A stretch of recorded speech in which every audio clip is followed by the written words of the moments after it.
I've compiled journals, thoughts, and feelings that I had before, in, and after Ghana. Some of what I will read was written for this presentation, while some are excerpts from my journaling and notes from class. I've included the photos that remind me the most of these things. They are not necessarily the nicest photos, but I feel Ghana when I see them. On our first day of class in the fall, we wrote poems about where we come from. I finished my poem by writing that the mementos of my family show me who I want to become and who I do not want to be. A moment I keep coming back to. The second morning in the Volta, I was awake and ready for breakfast a little bit early. I stepped out of my room and started walking towards the dining room. There was a woman standing a few feet inside the gate to the hotel. I tensed up because I wasn't expecting to see anyone. She saw me and said, "Akwaba," and I said, "Medase." Our conversation ended there, but I was overwhelmed with a sense of place and of being seen. When I was deciding how to fill out my primary ballot, I realized it was just as, if not more, important to me what each candidate would do internationally as what they would do in the U.S. Before I traveled to Ghana, I knew where I lived in the U.S. Now, I feel where I live in the world. This is the first glimpse of Ghana that I remember starting to understand where I was. I took this picture driving up the mountain to dinner on the first night. When we first arrived in Ghana, I was amazed and alarmed by the traffic. I never quite stopped worrying that the vendors or the kids walking between the cars would get hurt. When we returned, I found myself walking around and waiting for people to make eye contact, to talk to me. I felt a different way of being seen in Ghana. In general, a stronger sense of seeing the people around you for who they are. Last week, I thought about Ghanaian traffic. How no matter how the cars and the buses and the trochos and the motorbikes weaved and slowed and sped up, I never saw anyone get hurt, not even the kids running in the street. I thought about how much the drivers and the vendors and the passengers all have to see each other so that they are all safe. I thought about Ghanaian traffic and remembered that our survival, our safety, and our hope lies in seeing every other person with humanity. When we visited the National Museum of Ghana, I realized I had heard of Anansi before, I think from a CD with stories that I had as a kid. I never learned that Anansi was a West African story. There's an emphasis on everyone having a story in Ghana, and stories as a primary way to pass knowledge, which is very different from what I've experienced in the West. Dr. Kwadwo's lecture on folktales and telling of Anansi stories reminded me of how enthralled I was by the stories as a kid. I have thought about Anansi and folktales as I've prepared to tell my story of traveling to Ghana. One of my notes reads, "Folktales are intangible. They can be carried when nothing else can." My stories from Ghana are the most important thing that I brought back with me. Walking back, away from the river, the final gate was painted with the phrase, "Emancipate yourself from mental slavery." It's a phrase I've heard many times before in Bob Marley's Redemption song, but it took on a new significance to me in that moment.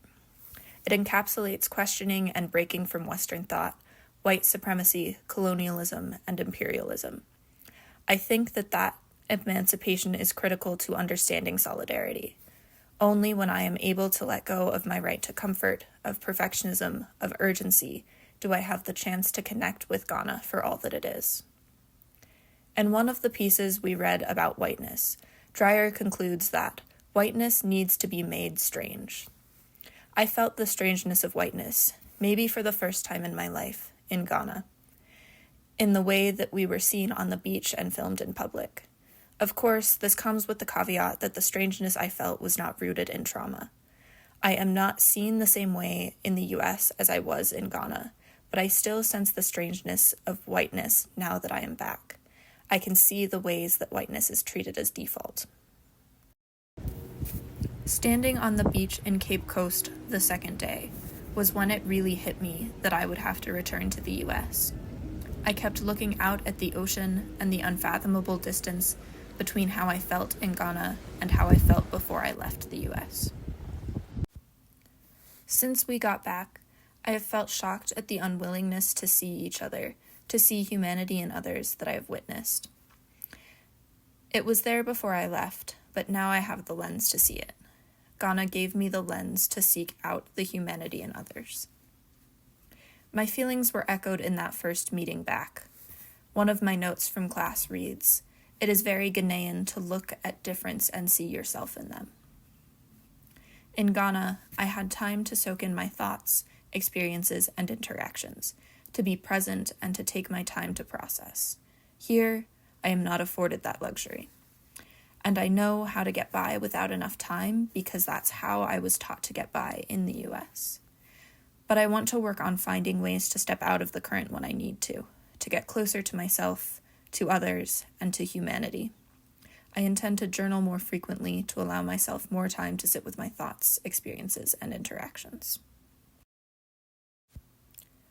I feel guilty for enjoying the waterfall and being on vacation when I spent the last week engaging with kids who are faced with harsher realities than I've ever had to endure. How is visiting a landmark and spending my time swimming showing solidarity? Is this what it means to see Ghana ethically? Today, I thought about the waterfall. I thought about how it felt standing under it, how hard the water hit when it fell from so far above, how it was almost painful. And yet, we could stand under it without being crushed by its weight. How we helped each other over the rocks and uneven ground and through the cold water. How all of the things that I just described sound so unpleasant, yet that day at the waterfall glows with warmth and joy in my memory.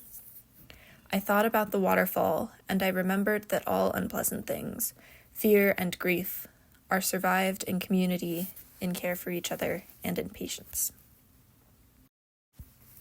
I am glad that we got 3 days in Nima. I had the time to work through the individualism that came up in terms of dance. I struggled the past few days because I was focused on whether or not I was doing the steps correctly and whether I looked good doing them. Finally, today, I realized that neither of those things mattered. What mattered was that I had a chance to dance with my classmates and the Ghanaians. When we did our final run-throughs today, I focused on enjoying watching my friends dance. Their enthusiasm and commitment invited me to dance with them with the same enjoyment and effort. I was able to disregard my perfectionistic and individualistic instincts because it was not about me dancing. It was about us dancing together.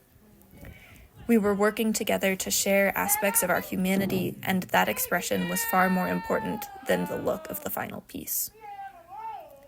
The last day, when we were watching Ekome perform, I started to cry. I could feel the dancer's impulse to move and the passionate escape in the movement. I have felt those things all my life, but I have never seen them performed so unselfconsciously. Their performance encompassed everything I understand dance to be. Since we returned to the US, I've been more conscious of my body, of when I am in it, outside of it, and when I don't know. When I get frustrated in technique class, I've reminded myself of what I saw and how I danced in Ghana. I let the thunder of Ekome's dancing roll through me. Thank you all for everything. I am grateful for every moment we've had together, in Ghana, in New York, and in Colorado. Thank you for all the photos to remember Ghana by. Thank you for sharing what you know and feel with me and allowing me to do the same. Thank you for standing under the waterfall with me. I am more human for having known you all, and that is one of the greatest gifts I received from Ghana.